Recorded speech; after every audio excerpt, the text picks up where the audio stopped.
Our goal at Snowflake is to provide that platform and provide a set of these agents that come out of the box, but really help people build the agents that they need for their particular business problems in a way that's secure, well-governed, cost-effective, and sort of easy to manage and understand.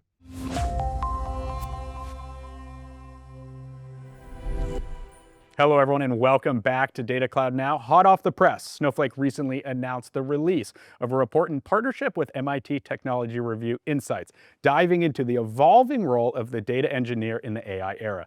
To explore the findings, I'm delighted to be joined by Snowflake's VP of Product Management, Chris Child. Chris, such a pleasure to be with you today. Thanks for having me, Ryan. It's great to be here. Let's start at the beginning. The report highlights that data engineers are now seen as integral to business success, and their time on AI projects has doubled in just 2 years. Can you walk through why the shift is happening and what you're seeing in the industry in DE workforce? And similarly, how are enterprises embracing their data engineering teams to unlock AI success? So there's a lot that we're seeing that's changing in the world of data engineering. Really, one of the big themes that we're seeing is first, the amount of data that companies have is growing exponentially. And this is coming about both because the amount of data being created is growing, the amount of data that people want to use is exploding, but also because AI is unlocking access to new types of data, like unstructured data, in ways that really weren't possible before. Companies are recognizing this. One of the things that we saw in the survey that we did for the technology review report was that more than 70% of data engineering leaders are seeing that workload increase and the importance of those teams go up pretty significantly over time. The third big thing that we're seeing is that as that volume of data goes up and as the importance of that data to companies goes up, you can't just scale those data engineering teams linearly. So while the workloads for people are increasing, what you're really having to do is increase the efficiency and the effectiveness of the folks in those data engineering teams so that you can serve the business without having to massively increase the size of the teams.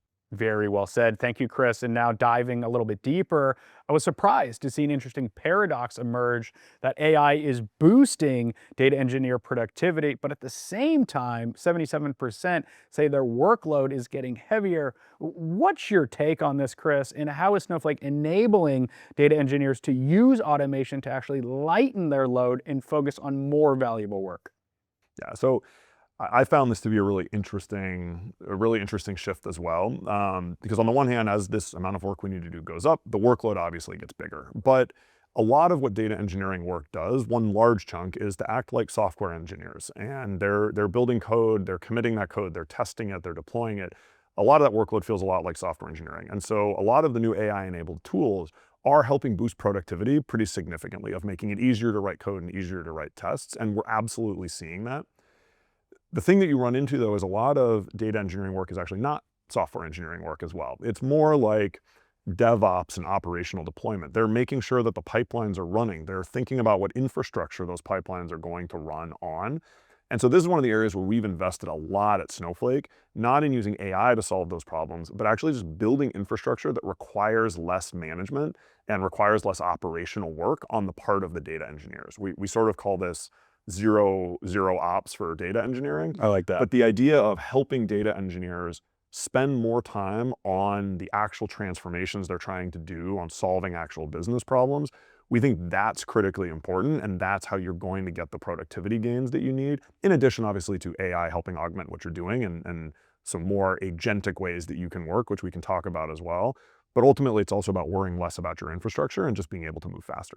Well said, Chris. And now continuing on, the report calls out the influx of unstructured and multimodal data as a key challenge for data engineers. Chris, from your seat, what's the biggest hurdle companies face when trying to prepare this data for use with AI? And what are some of the ways Snowflake is evolving its data engineering capabilities to solve these challenges? So one of the things that we've seen pretty consistently, both in the report and across our customer base, is that you really can't start to use and activate AI without kind of a very solid foundation underpinning that. And what I mean there is you need to understand what data you have. You need to understand what about it is sensitive, who can have access to it, for what reasons.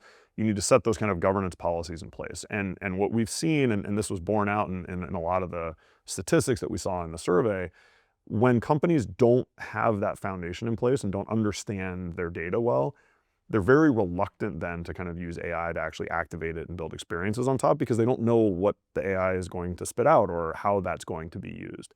And so what we see and what we encourage companies to do is make sure that you understand your data well and you've put the right rules around how that data can be used. Then when teams come and say, hey, we have this great idea on how we can activate this data, or we have a great idea on how we can go build a new experience on top of this unstructured data, if the governance rules are in place, it's very easy to say yes to those. And that, I think, is one of the biggest hurdles that we see people needing to get over, is sort of feeling confident in the security and governance of that data. And the best way to do that, we see, is, again, having that foundation in place early on. Thanks, Chris. Now I want to move from the data engineer to the C-suite. The survey reveals a surprising disconnect where CIOs are less likely to see the strategic value of data engineers compared to their, say, chief data officer or chief artificial intelligence officer peers. What do you think the disconnect is here, and how can the C-suite and data leaders foster greater collaboration, and why is this so critical for scaling AI initiatives? My hypothesis is that this is a bit of a historical thing where in the past, the data engineering teams sort of existed as part of a machine to serve the data analysts or the data scientists or the other people sort of generating the insights. And those were really the ones that ultimately were valued, and the data engineering was sort of work that had to happen for them to be able to do what they wanted to do. What we're seeing happen now is, as a lot more of the work is actually in getting that data in the shape that you need, getting access to the right sets of data, people are realizing that that platform, the data, the infrastructure, that foundation is incredibly important to be able to unlock those use cases.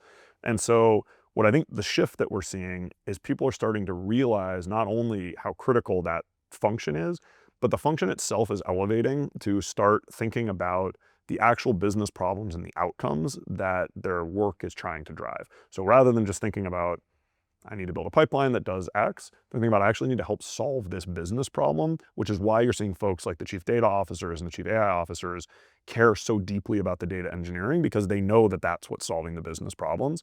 And I think we just need to continue to message that to the rest of the C-suite to make sure that they understand that critical role that data engineering plays. Great perspective. Thank you, Chris. It's clear that an organization very much needs a top-down approach in order to be successful. The rise of agentic AI was a crucial component in this year's report. The report indicates many companies are moving into this space, but cite concerns around security and governance. How do you see agentic AI influencing data engineering in the future, and how is Snowflake both supporting this shift and ensuring proper data governance is met as this trend evolves?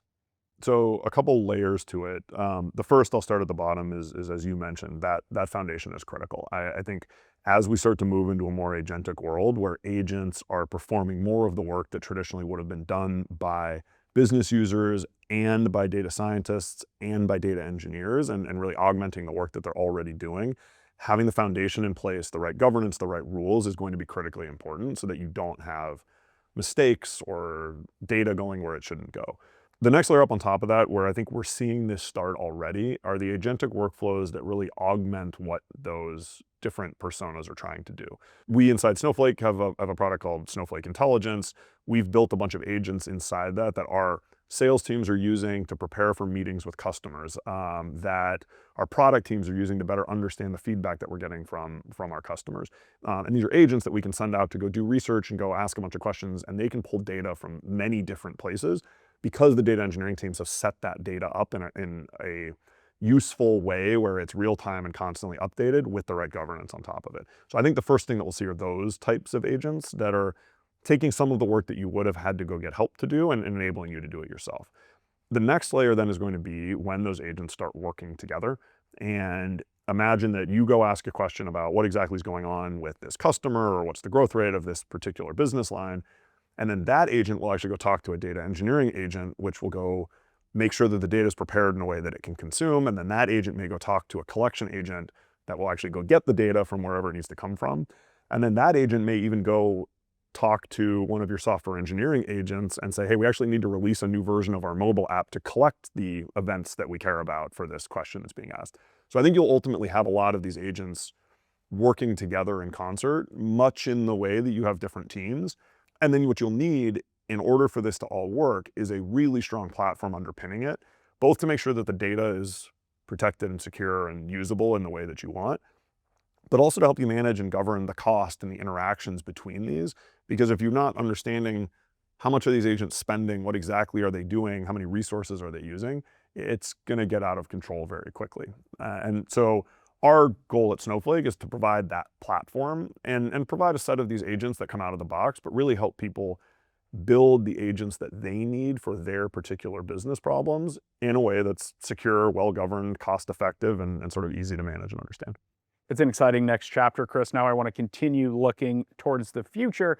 81% of surveyed executives say the job description for data engineers in their organization has changed radically due to AI. For a data engineer listening today who wants to grow with AI and avoid being left behind, what's one piece of advice you'd like to give them? So I think this comes back to something we were talking about a few minutes ago, which is in the past, data engineers could sort of stay in their world and think about, well, my job is to take a table that looks like this and turn it into a table that looks like that. And what that table is getting used for, I need to understand a little bit, but that's not actually the most critical part.